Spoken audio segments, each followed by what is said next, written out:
Welcome to Black River Connections, your opportunity to get familiar with the Black River here in southern Windsor County, Vermont, and to learn about some of the issues surrounding the river. We'll also explore some of the great opportunities for you to get involved in enjoying, improving, and protecting this incredible resource. I'm Kelly Stetner, founder and director of the Black River Action Team, an all-volunteer grassroots group doing projects around the 202 square mile watershed since 2000. From the headwaters in Plymouth and the North Branch in Reading to Springfield, where the Black meets the Connecticut River, BRAT is interested in every community in the watershed. From water quality to property values, from recreation to public safety, we're here to make Black River connections with you. Curiosity connects us all. Humans around the globe are wired to discover and observe, share what excites us, and teach others what we've learned. Citizen science is an extension of our natural curiosity. It's what happens when members of the public collaborate with professional scientists on projects that further serious research. The Black River Action Team, a grassroots volunteer organization based in Windsor County, Vermont, invites you to become a dragonfly detective as part of an ongoing project to learn about these amazing creatures.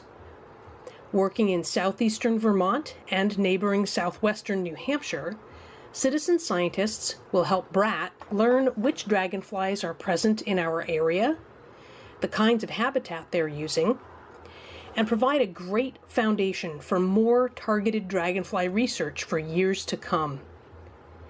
Dragonflies excite our imaginations, darting in every direction and stopping instantly to hover mid-air.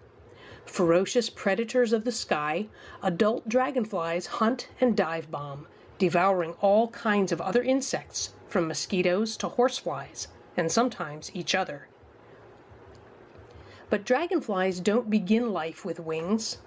The female lays eggs in or near water, and the larval nymphs spend months to several years beneath the surface, hunting and hiding in the substrate. While aquatic, dragonfly nymphs are vital members of the food web. They eat a wide range of animals, from mosquito larvae and aquatic worms to tiny fish and even tadpoles, and are nutritious meals themselves for fish and frogs. When the time is right, a dragonfly nymph crawls up out of the water onto land, dries its larval exoskeleton, splits it open, and emerges from it as a fully formed adult dragonfly. Unpacking a long abdomen and wings, the fragile new dragonfly takes roughly half an hour to pump its delicate new body with fluid before it's dry and hardened enough to fly away and find a mate and food.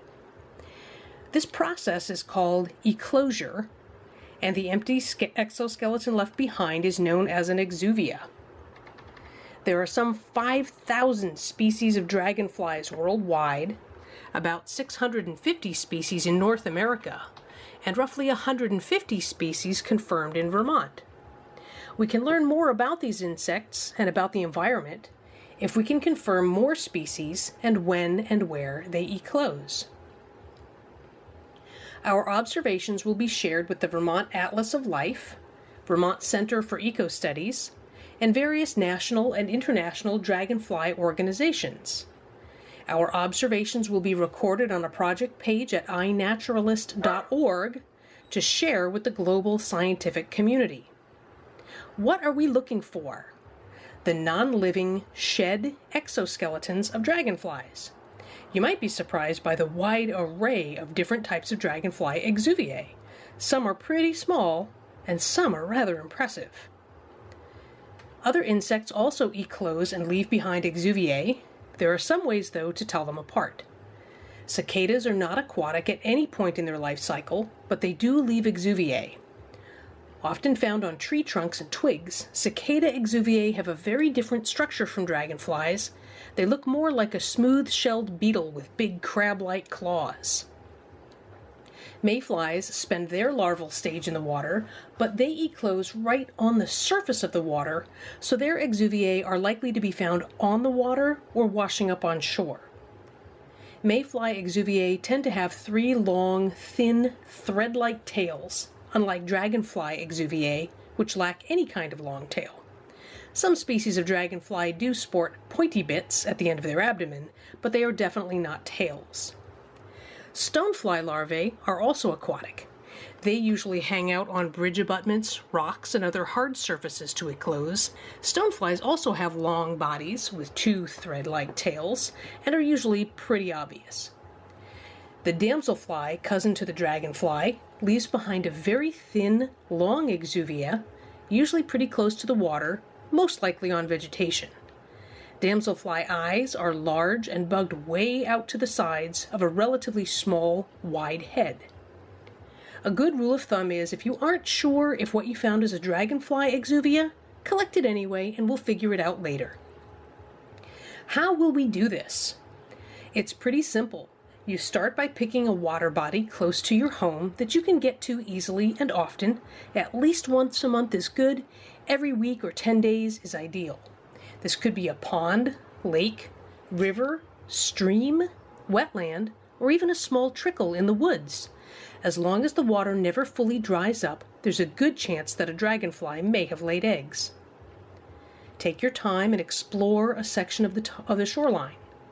Larvae have been known to crawl several feet from the water, both along the ground as well as up. Exuviae have been spotted many feet up the side of a bridge abutment. Let your eyes settle, look high as well as low. If it's not a windy day, you can try using a long-handled net, like an inexpensive butterfly net, or even your paddle to gently dislodge exuviae from spots beyond your reach. Exuviae can be very challenging to spot if they are on mud, twigs, shoreline moss, or tree trunks. Dragonflies can begin emerging from the water as early as April in Vermont, and some are active in late fall if the weather's warm enough. Gently pull the exuvia off whatever it's clinging to. A broken leg isn't the end of the world, but intact is most helpful. Remember, these are not living organisms, you aren't hurting any creature. If you have to snap off a small bit of plant in order to get the exuvia, that's okay too. Try to remove the exuvia carefully from the plant after you've collected it. Have a clean, dry container ready for collection. Plastic is durable, waterproof, and floats, so long as it has a tight-fitting lid. It is most helpful if you use a different container for all exuviae collected at one site.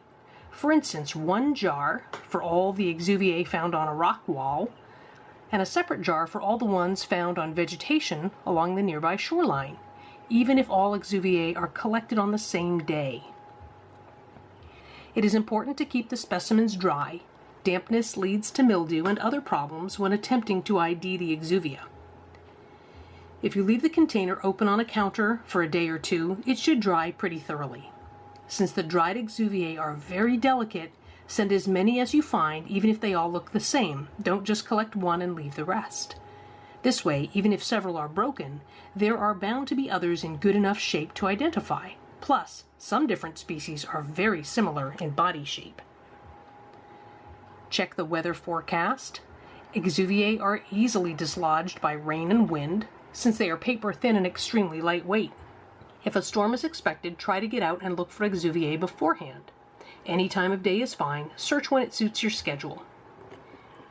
In order for your collection efforts to be truly helpful to the overall project, it's vital to know where and when your exuviae were found.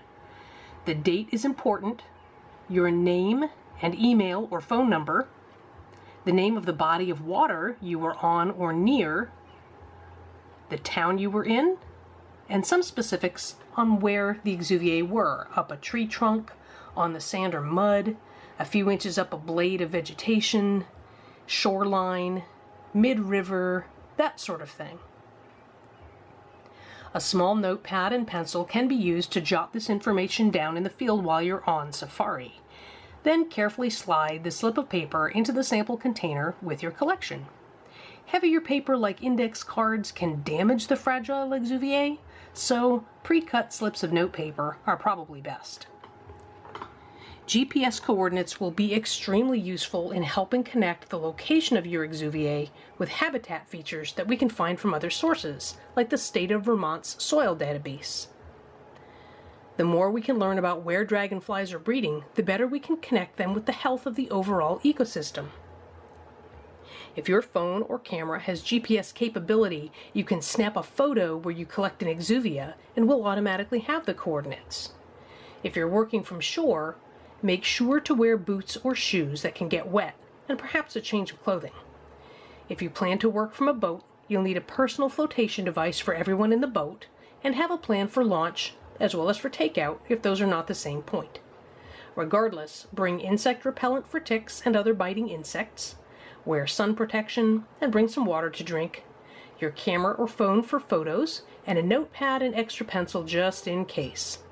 Contact BRAC Director Kelly Stetner to discuss pickup or drop-off of your Exuviae. Thanks for signing on to be a Dragonfly Detective with the Black River Action Team. Have fun!